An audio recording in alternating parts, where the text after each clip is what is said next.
Self awareness ये है कि अपने आप को जानना, आप क्या हैं। इसका जो पहला सफ़र है वो शुरू होता है हु एम आई। मुझे कोई 20 साल हो गए हैं पंजाब पब्लिक सर्विस कमीशन और फेडरल पब्लिक सर्विस कमीशन में इंटरव्यू लेते हुए। उससे पहले जब मैं पाकिस्तान आर्मी में कैप्टन था तो मेरी जिम्मेदारी थी कोहाट में जो आईएसबी सेंटर है। अगर आप में से कोई आईएसबी गया हो तो उसको पता होगा कि वहाँ जीटीओ होता है, साइकोलॉजिस्ट होता है और सीटीओ होता है और एक जीओसी होता है जो इंटरव्यू लेता है। तो वहाँ से मैंने शुरू किया ये अपना सफ़र 1996 में, when I was captain in Pakistan army. तो बच्चों से ये पूछना शुरू किया जो सेकंड लेफ्टिनेंट के लिए आते थे, जो फ्लाइट लेफ्टिनेंट के लिए आते थे, जो जीडी पायलट के लिए आते थे, जो एरोनॉटिकल इंजीनियर के लिए आते थे। और आज जब मैं 17, 18 और 19 ग्रेड की सिलेक्शन कर रहा होता हूँ as additional secretary higher education department में काम कर रहा हूँ, तो एक सवाल हम पहला पूछते हैं, इंट्रोड्यूस योरसेल्फ, आप कौन हैं। आप हैरान होंगे कि पीएचडी, एमफिल, बीएस करके, एमए करके, एमएससी करके बच्चों का जो हाल है, अगर कभी रिकॉर्डिंग करके आपको दिखाएं आप हंसेंगे। यानी वो उनको ये भी नहीं पता कि वो हैं कौन। मसलन वो कहेंगे my name is doctor Kashif Faraz Ahmed. मैं उनसे पूछूंगा ये तो आपके अब्बा अम्मी ने नाम दिया ना, आप कौन हैं? आप कौन है? ये तो नाम दे दिया ना आपको, ये नाम, आप कौन है? वो कहेंगे जी मैंने एमएससी अप्लाइड साइकोलॉजी गवर्नमेंट का लाहौर से। अच्छा भाई ये तो डिग्री है ना, आप कौन है? जी मैं तालिब इल्म हूँ। किस चीज़ के भाई? जी इल्म का। जी इल्म किसे कहते हैं? 3 लाइनें नहीं बोल सकते। हु एम आई। खलील जिब्रान का नाम सुना? खलील जिब्रान बहुत बड़े फ़िलासफ़र थे, जिसे कहते हैं फ़लस्तीन आप कहते हैं आज, उसी के दरमियान का ख़ित्ता है जहाँ पर वो पैदा हुए। खलील जिब्रान ने कहा मैं ज़िंदगी में बस एक बार लाजवाब हुआ, मैं ज़िंदगी में बस एक बार लाजवाब हुआ जब किसी ने पूछा कौन हो तुम। ये इतना मुश्किल सवाल है जिसका जवाब बड़े बड़े नहीं दे सके कि आप कौन हैं, क्योंकि आपको और मुझे पता ही नहीं है कि हम कौन हैं। कभी हमने अपने अंदर देखा ही नहीं, हम अपने अंदर गए ही नहीं, कभी हमने खुद को एक्सप्लोर ही नहीं किया, कभी अपनी खूबियों का हमने जायज़ा नहीं लिया, क्योंकि हमें वक्त ही नहीं मिलता, क्योंकि हम दूसरों पर इतनी तनकीद करते हैं, दूसरों के ऊपर इतने कमेंट्स देते हैं, दूसरों की इतनी बदतरीफ़ी करते हैं, दूसरों के किरदार को इतना उछालते हैं, दूसरों की गुफ्तगू इतनी करते हैं। आप में से कितने हैं, इंसाफ से बताना है आपने। आप नई जनरेशन है, हम तो झूठ की जनरेशन है, आप सच की जनरेशन है। कितने आप में से लोग हैं जिन्होंने खुद से गुफ्तगू की हो? अब अंदाज़ा लगा लीजिए, 5 या 6 लोग हैं पूरे हॉल में, 7 होंगे, 8 होंगे। क्या हम सबको नहीं करनी चाहिए सेल्फ टॉक, खुद से बात? सबसे अच्छा दोस्त दुनिया में आपका आप खुद हैं। आपसे ज़्यादा आपसे मुखलस कोई नहीं हो सकता। जितना आप अपना ख्याल रख सकते हैं कायनात में कोई नहीं रख सकता। माँ भी आपके बाद ख्याल रखेगी, पहले आपने अपना ख्याल खुद रखना है। और हमारा आलम यह है कि हम ये नहीं जानते कि हम कौन हैं। अगर हमें ये पता हो कि मैं कौन हूँ, हु एम आई, तो बहुत इजी है, बहुत आसान है अपने आप को अहमियत देना, सेल्फ अवेयरनेस पे जाना। आप जानते हैं अल्लाह ताला के 99 नाम है, खूबसूरत नाम है अल्लाह ताला के। इस्माए अल्लाह या इस्माए मोहम्मद सल्लल्लाहु अलैहि वसल्लम, उनमें से अल्लाह का एक नाम है अल वकील। अल वकील, अल्लाह ने खुद को वकील क्यों कहा? अल्लाह ने कहाँ, कब, किसकी, किसके सामने, किस ज्यूरी के सामने, किस जज के सामने? अल्लाह तो खुद सबसे बड़ा जज है, अल्लाह तो खुद सबसे बड़ा मुनसिफ है, बल्कि अल्लाह ही मुनसिफ है, अल्लाह ही जज है, बाकी तो सारे के सारे उहदे हैं। क्यों अल्लाह ने खुद को वकील कहा? इसलिए अल्लाह ने खुद को वकील कहा कि जब मैं और आप इस कायनात में अभी पैदा नहीं हुए थे तो आपकी और मेरी वकालत मेरे अल्लाह ने की। और वकालत किसके सामने की? वो फरिश्तों के और मलाइका के सामने की। और क्या की? अल्लाह ने कहा मैं एक इंसान बनाने जा रहा हूँ। अभी हज़रत आदम बने नहीं थे, मैं एक इंसान बनाने जा रहा हूँ। ये पहली वकालत थी, यानी इंसान की तरफ से अल्लाह बोल रहे हैं। और एकदम से दरमियान से एक मुखालिफ वकील खड़ा हो गया, जिसका नाम था इब्लीस, जिसका नाम था मरदूद, जिसका नाम था शैतान। वो मुझे, सच बताइए, मुझे जानता था, वो उसने मुझे देखा था, वो मुझे मिला था। अभी तो मैं बना ही नहीं था। अभी तो अल्लाह ताला ने एक जुमला इरशाद फरमाया कि मैं एक इंसान बनाने जा रहा हूँ। उसने फ़ौरन खड़े होकर कहा मत बनाओ। मुखालिफ वकील की दलील आ गई। पूछा क्यों? कहा दुनिया में फसाद फैलाएगा। मेरे वकील ने मेरी तरफ से क्या जवाब दिया? मेरी तरफ से, आपकी तरफ से उसने कहा कि जो मैं जानता हूँ तुम नहीं जानते। उसे चैन नहीं आया, तो फिर खड़ा हो गया। उसने कहा, ए अल्लाह, ये दुनिया को जहन्नम बना देगा, ये लड़ाइयाँ करेगा, ये गीबत करेगा, ये चोरी करेगा, ये जहालत फैलाएगा, ये झूठ बोलेगा, ये बेईमानी करेगा, ये लड़ाइयाँ करेगा, ये मज़हब के नाम पे लोगों के सर काटेगा। मेरे अल्लाह ने क्या मेरी वकालत की, क्या जुमला बोला। कहा जो मेरा होगा, जो मेरा होगा वो नहीं करेगा जो तुम कह रहे हो, जो तुम्हारा होगा, जो तुम्हारे नक्शे कदम पे चलेगा वो करेगा जो तुम कह रहे हो। अल्लाह के इन अल्फाज के हमसे अल वकील कहते हैं। अब ज़रा एक बात सोचिए, आप में से बहुत सारे लोग या सारे ब्रांड को जानते होंगे। कोई ब्रांड, ज़िंदगी में कोई ब्रांड, जब आप ब्रांड पहन लें या देख लें या ख़रीद लें या किसी को पहना देखें तो आप ब्रांड की तमाम तर खुसूसियात आपको पता होती हैं। इस ब्रांड में ये खुसूसियत है, ये इतना चलेगा, इसकी ये कीमत होती है। जो कायनात का सबसे बड़ा ब्रांड है वो तो अल्लाह की ज़ात है। जब आप छोटा सा ब्रांड पहनकर इतने कॉन्फिडेंट हैं तो अल्लाह के ब्रांड के हाथों बनने पर अब उतने काबिल फ़ख्र क्यों नहीं है?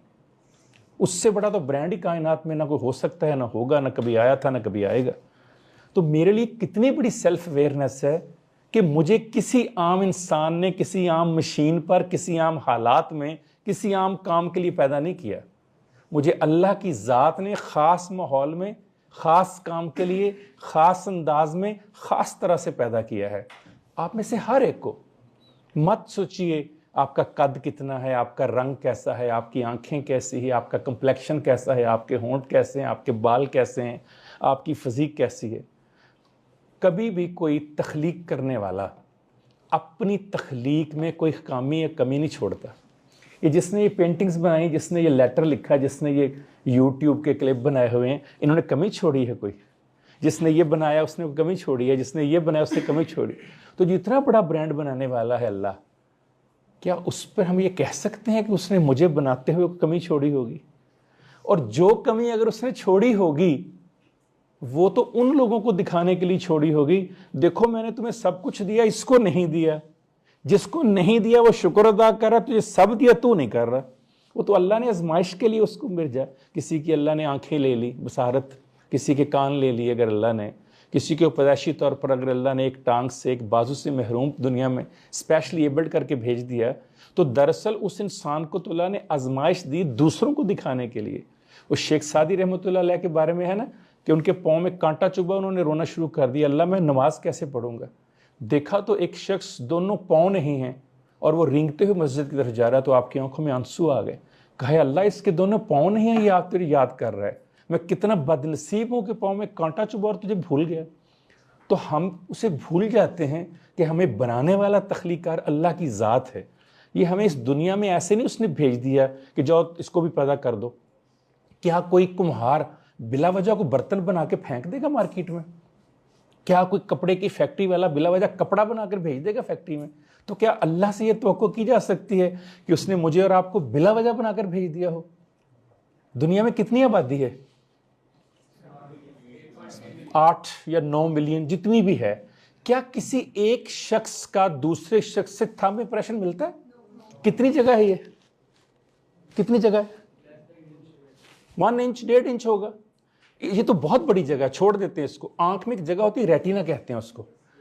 जब आप बाहर जाते हैं अमेरिका, यूरोप, तो आपके आंख में रेटिना चेक करते हैं। वो इंसानी आंख नहीं देख सकती, मशीन से नजर आता है। किसी इंसान का रेटिना 9 अरब में से दूसरे से नहीं मिलता। तो क्या 5 फुट 4 इंच का बंदा या लड़की दूसरे से मिल सकती है कायनात में? क्या खालिक का सांचा है। जितनी दुनिया बनाई, यूनिक बनाई, मुनफरद बनाई, अलग बनाई। जब बनाने वाले ने हर एक को अलग बनाया तो हर एक का काम भी तो अलग बनाया होगा। जो मैं कर सकता हूं परफेक्शन से, वो ये नहीं कर सकती। जो ये कर सकती हैं परफेक्शन से, मैं नहीं कर सकता। बाबा फैज़ कहते हैं, फैज़ अहमद फैज़, जैसे मेरे असलाफ थे वैसा तो नहीं मैं। बुजुर्गों को कहते हैं असलाफ, बड़ों को। जैसे मेरे असलाफ थे वैसा तो नहीं मैं, मुझसा भी मगर यहां कौन रहा है? को मेरे जैसा भी तो कायनात में नहीं आया। अगर आया होता तो मुझे क्यों बनाता अल्लाह? तो मैं दुनिया में यूनिक हूं, मुनफरद हूं। इसलिए फैज़ ने दोबारा कहा कि हम सहल तलब कौन से फरहाद थे, लेकिन शेरी फरहाद वाला फरहाद है जिसके बारे में कहते हैं नहर खोद दी थी उसने दूध की। कहा जाता है हम सहल तलब कौन से फरहाद थे, लेकिन अब शहर में तेरे कोई हमसा भी कहाँ है, हम जैसा भी कोई नहीं आएगा दोबारा, हम भी एक ही हैं कायनात में, नश्र मुकर्रर नहीं है। सो अपने आप को सेल्फ अवेयरनेस ये है कि मैं जो हूं वो सिर्फ मैं हूं पूरी कायनात में, मेरे जैसा पूरी कायनात में और कोई न था, न है, न होगा। तो जब मैं एक हूं तो मेरा काम भी एक अलग और मुनफरद होगा, जो कायनात में कोई उस परफेक्शन से नहीं कर सकता जिस परफेक्शन से मैं कर सकता हूं। I believe that self-awareness is the secret weapon of successful people. Jenny Curtin कहती हैं कि मुझे लगता है, या मेरा यकीन है, मेरा अकीदा है कि सेल्फ अवेयरनेस सबसे बड़ा कामयाब लोगों का छुपा हुआ हथियार है। दुनिया में हर वो शख्स जिसको अपने बारे में अवेयरनेस है कि मैं क्या कर सकता हूं, वही कामयाब है। जिसको अपने बारे में जरा शक है, अल्लाह कुरान में फरमाते हैं जो चीज तुम्हें शक में डाल दे उसे छोड़ दो। हम अपने बारे में पूरी जिंदगी शक करते रहते हैं, कैन आई डू दैट, क्या मैं ये कर मतलब आप यहां बैठे सोच रहे होंगे क्या मुझे स्कॉलरशिप मिल जाएगा। मैं जब पाकिस्तान आर्मी में पहला जिंदगी का टेस्ट दिया, पाकिस्तान पुलिस में, पंजाब पुलिस में, दूसरा दिया पाकिस्तान आर्मी में, तीसरा दिया CSS में जब ट्राई की पहली, तीनों बार मेरे नाना जो कि ICS ऑफिसर थे, उन्होंने मुझे कहा बेटे how many seats are available in Pakistan police, Punjab police में कितनी सीटें आई हैं। मैंने कहा नाना 500 सीटें आई हैं। मुस्कुराकर कहने लगे there is only one post available and there is only one candidate name Kashif Faraz Ahmed. एक सीट है, एक बंदा है, you have to prove that. भूल जाओ 500 को। नेक्स्ट टाइम पाकिस्तान आर्मी में गया, उन्होंने कहा how many seats are available in Pakistan army as captain. मैंने कहा बाबा 5 हैं। कहने लगे बेटा एक ही है और एक ही तुम हो, prove yourself that you are the most suitable person for this post.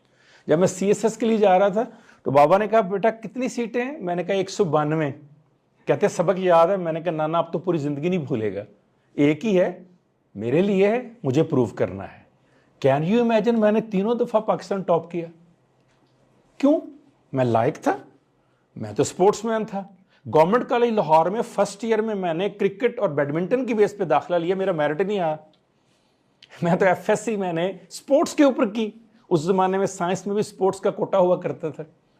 फिर क्या हुआ, एक उस्ताद ने ग्राउंड में से, ओवल ग्राउंड, आप में से जो GC देखा या पढ़ते हैं या गए हैं, ओवल ग्राउंड में उस जमाने में क्रिकेट खेला करते थे हम। उस जमाने में हमें MA कॉलेज वाला ग्राउंड नहीं मिला था अभी, तो वहां पर क्रिकेट खेलते हुए एक उस्ताद ने ऐसे करके सेल्फ अवेयरनेस जगा दी। मैं एक बॉल पकड़ने के लिए बाउंड्री की तरफ भागा, I was captain of Pakistan cricket team of government college. तो उन्होंने कहा बेटे पढ़ा करो। मैंने देखा शलवार कमीज में मलबूस बूढ़ा सा बंदा बेचारा बाबा सा मुझे कह रहा पढ़ा करो। मैंने कहा दिमाग खराब ठीक है तुम्हारा, जैसे स्पोर्ट्समैन होते हैं बदतमीज, दिमाग ठीक है तुम्हारा, मैं क्रिकेट का कैप्टन हूं, मुझे टीम में जाना है, तुम मुझे कह पढ़ा करो। उस शख्स ने 1 महीने तक लगातार वहीं खड़े होकर रोजाना मुझे ये कहना पढ़ा करो पढ़ा करो पढ़ा करो। जब मैं उनके घर गया, लंबी कहानी है, कभी ज़िंदगी में मौका मिला आपको सुनाऊंगा, या टीवी का प्रोग्राम है मॉर्निंग विद फिज़ा, उसमें लिखिएगा, मेरा नाम तो आ जाएगी, वहाँ मैंने सुनाई हुई एक दिन सारी की सारी। उस शख्स ने मेरा बाजू पकड़ा, मुझे किताबें दी और उसने पढ़ने की तरफ लगा दिया। वो बच्चा जो फर्स्ट ईयर और सेकंड ईयर में स्पोर्ट्स बेस पर आया था, वही बच्चा ग्रेजुएशन में, मास्टर्स में, MPhil में, PhD में, पोस्ट डॉक में, कैप्टन में, पुलिस इंस्पेक्टर में और CSS में पहली पोजीशन लेता है। किस वजह से? इसलिए नहीं कि वो लायक बहुत था, ज़हीन बहुत था, मेहनती बहुत था, इस वजह से कि उसको किसी ने सेल्फ अवेयर कर दिया, बता दिया कि तुम क्या कर सकते हो। इससे पहले किसी ने उसको बताया ही नहीं था। उसे यही पता था मैं खेल सकता हूँ, मुझे बैडमिंटन आती है, चेस आती है, क्रिकेट आती है। तो वो कहती है कि सबसे पहला हथियार अगर आपको पता हो आप कर क्या सकते हैं। और ओपरा विनफ्रे आप जानते हैं दुनिया की सबसे महंगी टीवी एंकर है, खरबों अरबों डॉलर की मालिक है अकेली, ब्लैक है, अमेरिकन है, इसके प्रोग्राम्स जो हैं वो करोड़ों अरबों लोग सुनते हैं। वो कहती है does not matter who you are, where you come from, the ability to triumph begins with you always. इस बात से कोई गर्ज नहीं है आप कौन हैं, इस बात से भी कोई गर्ज नहीं आप कहां से आए हैं, आपका गांव क्या है, शहर क्या है, घर क्या है, आपकी बस्ती कौन सी है, आपकी बरादरी कौन सी है, आप कितने अमीर हैं कितने, कोई गर्ज नहीं। वो कहती कामयाबी हमेशा आपके अंदर से आती है। It comes begins with you, हमेशा आप अपने आप को कितना कामयाब समझते हैं, खुद पे कितना एतबार करते हैं, एतमाद करते हैं। इसी के ऊपर आप देखें जो हमारे हीरोज हैं। देखिए एल्बर्ट आइंस्टाइन क्या कहता है, गोइटे क्या कहता है, अरिस्टोटल क्या कहता है, देखिए ब्रूसली क्या कहता है। एक ही बात कर रहे हैं, as soon as you trust yourself you will know how to live. Goethe कहता है, इतना बड़ा जर्मन शायर जिसकी शायरी को कॉपी करके अल्लामा मोहम्मद इकबाल ने जवाब भी दिया और लिखा भी गोइटे के ऊपर, पूरी नज़में लिखी गोइटे पे। वो कहता है जो ही आप ये जान जाते हैं कि खुद पर एतबार करना है, भरोसा करना है, तो आपको पता चल जाता है जीना कैसे है। ये जिंदगी सिखाता है खुद पे भरोसा करना। वो कहता है ego is equal to 1 over knowledge. जितना इल्म है उसे 1 पर तकसीम करें तो आपकी अना आ जाती है। देखिए क्या खूबसूरत बात उसने की। वो कहता है more the knowledge learn the ego, learn the knowledge not the, क्या है ईगो। आप बोलिए, मुझे तो नजर ही नहीं आ रहा यहां से। मोर द नॉलेज, जितना इल्म होगा उतनी अना मैं आप में कम होगी, आजिज़ी होगी। क्या कहते हैं मौलाना अल्ताफ हसन हाली? वो कहते हैं रुतबा जिसे दुनिया में खुदा देता है वो आजिज़ी को दिल में जा देता है। रुतबा जिसे दुनिया में खुदा देता है वो आजिज़ी को दिल में जा देता है। करते हैं तही मगज सना आप अपनी, जो ज़र्फ के खाली हो सदा देता है। भांडा जरा खाली होवे ना वो ज्यादा वजदा है। जिस इंसान में कुछ ना हो, मैं, जिसको अल्लाह ताला इतने रुतबा दे दे, आला मकाम, वो आजिज़ हो जाता है। वही वो कह रहा है कि सेल्फ अवेयरनेस ये है कि सब कुछ करके भी आजिज़ रहना है। अरिस्टोटल क्या कहता है? Knowing your self is the beginning of all wisdom. दुनिया की तमाम हिकमत, इल्म, तमाम खजाने कहां से शुरू होते हैं? खुद को जानने से, कि आप अपने आप को जान जाएं। Without self awareness we are as babies in the cradles. ऐसे ही है अगर हम खुद को नहीं जानते कि जब आप पैदा हुए थे मां की गोद में थे, तो आज भी आप मां की गोद में हैं ना। उस वक्त आप जानते थे आप क्या हैं, ना आज आप जानते हैं। ब्रूसली जिसने दुनिया को बदल के रख दिया अपनी स्किल के जरिए से, जो जूडो कराटे की थी, वो क्या कहता है? Always be your self, express your self, have faith in your self, do not go out and look for a successful personality and, कहता है कामयाब लोगों को देखकर उनके डुप्लीकेट बनने की बजाय खुद पे एतमाद करो, कुछ करके दिखाओ, खुद कुछ करके दिखाओ, अपना आप साबित करके दिखाओ। क्या अल्लामा इकबाल ने खूबसूरत कहा, फरमाते हैं अपने मन में डूबकर पाजा सुरागे जिंदगी। कहीं नहीं कहा कि दुनिया में डूबकर, दुनिया को देखकर, सैर करके, वॉक करके, ऑक्सफर्ड पढ़ के, कैम्ब्रिज पढ़ के, मेरी तरह नॉर्थ कैरोलिना और यॉर्कविले और मोनाश पढ़ के नहीं। अपने मन में डूबकर पाजा सुरागे जिंदगी, तू अगर मेरा नहीं बनता ना बन, अपना तो बन। क्या मैं और आप अपने हैं? अगर अपने हैं तो खुद पे भरोसा क्यों नहीं करते? सेल्फ अवेयर क्यों नहीं है? क्यों नहीं पता कि हम दुनिया को बदल सकते हैं?